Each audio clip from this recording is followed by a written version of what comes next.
ellerinin izleri mende, qalıb o bal dilinin sözləri məndə.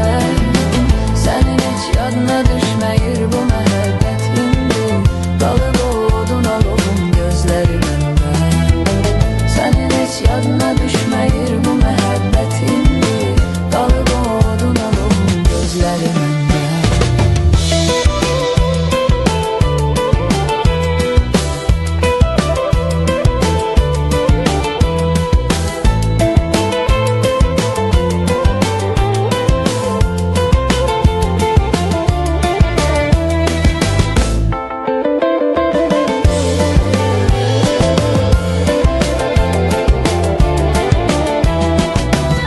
Görəsən xeyri nədir, mən bu qədər ah edirəm.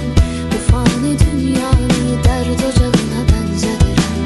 Bu ocağında tüstüsü kör edib gözlərimi, iri addımlar ilə uçuruma doğru gedirəm. Elə bir haldayam ki düşünürəm çətin düzəlim. Yox heç kimin günahı, özümü yıxıbdır özəlim. Əslində ayrılığı istəmirdi heç birimiz, Allah'ın qismətidir, qaçmaq olmayır gözəlim.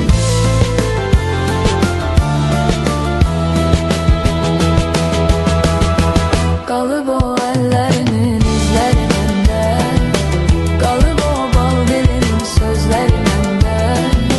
Sənin heç yadına düşməyir bu məhəbbət indi, qalıb o odun alovun gözləri məndə. Sənin heç yadına düşməyir bu məhəbbət indi, qalıb o odun alovun gözləri məndə.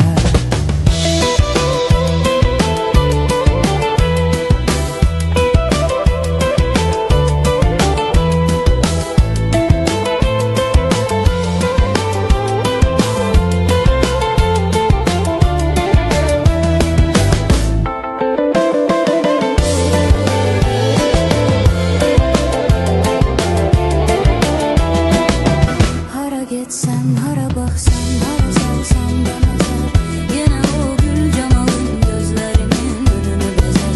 Düşünəndə bu xəyaldır, sən özün uzaqdasan, axır bu gözlərimin yaşı olub əhli xəzər. Nə üçün mənə bu qədər zülüm eləyir çərxi fələk, mən mələk sandığım axırda mənə gəldi kələk. İsti bir yay gecəsiydi, o məni tərk elədi, qəflətən yağdı yağış, qopdu tufan əsti külək.